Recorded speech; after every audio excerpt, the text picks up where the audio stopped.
Host, event planner, singer, diyan nakilala si Raz sa mundo ng events industry. From the very beginning, talagang I feel fulfilled doing this job, knowing that I help them, pull off their once-in-a-lifetime event. Imagine mo, kasal, birthdays, may anniversaries pa, concerts, to the maximum level na ang saya being part of that once-in-a-lifetime event ng bawat pamilya.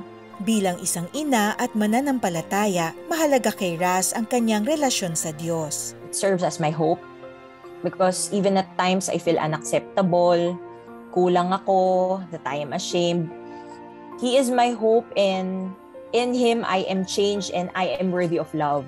The quietness with Him, the relationship with Him is very important to me, that it sustains me, and without Him and His Word, wala. Hindi ko magagawa lahat. Hindi ako magfa-function well without Him. Sa kabila ng mga tagumpay sa events industry, unti-unting nasubok ang kanyang pananampalataya dahil sa COVID-19 pandemic.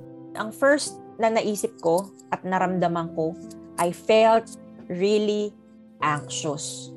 First and foremost, as an event planner, inisip ko, paano yung mga events? Sabi ko, paano ko ipapacify lahat ng naka-line up na kliyente? Paano masusustain yung office ko? I just started my office 2 years ago and I spent every centavo of my savings.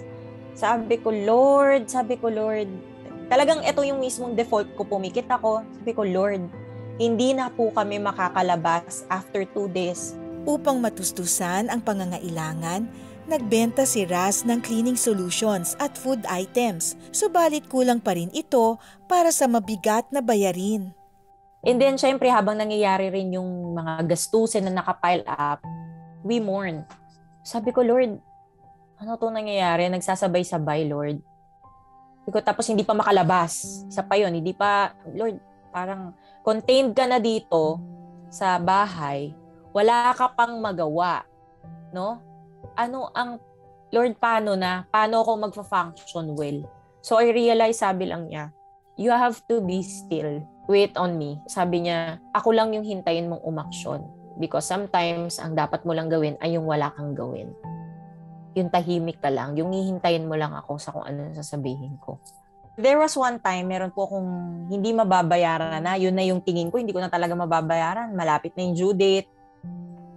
Sabi ko, Lord, ayoko mangutang para dito. Kasi alam kong yung ibang tao may mga bayarin na rin. Sabi ko, alam ko sa sarili ko na kaya kong gawa ng paraan to. Anong pwede kong gawin? Lumipas ang ilang araw, isang kliyente ang tumawag kay Raz upang kumanta at mag-host sa isang online eulogy. Day of the event na mismo, nag-host ako. Everything was very, very smooth. Gumawa pa po ako ng script doon para sa event na yon. Sabi ko, Lord, paano ko kaya tatapusin yung script ko? And so I shared the gospel, and seeing the numbers sa Zoom, I think nasa 33 to 60 people yung online. And sabi ko, Lord, no matter what religion we are in, what state they are in, I know that you will be talking into their hearts, speaking into their hearts, kung ano ang gusto mong iparating sa pamilya na yon. Matapos ang ganitong tagpo, isang malaking sorpresa ang natanggap ni Raz.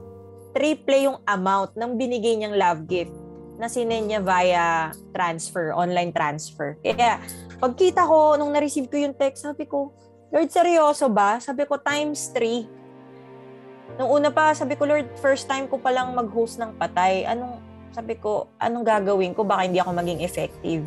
Sa lahat ng pinagdaanan ni Raz, kagalakan ang kanyang naranasan at walang masambit kundi malaking pasasalamat sa lahat ng mga biyaya mula sa Diyos.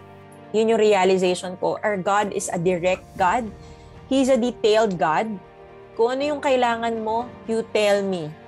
And even if you cannot speak about it, alam ko rin naman yun. I just want to hear it from you. I just want, anak, for you to be dependent sa akin, even if we end our lives already. And lastly, be still and wait for the Lord, not for our circumstances to change.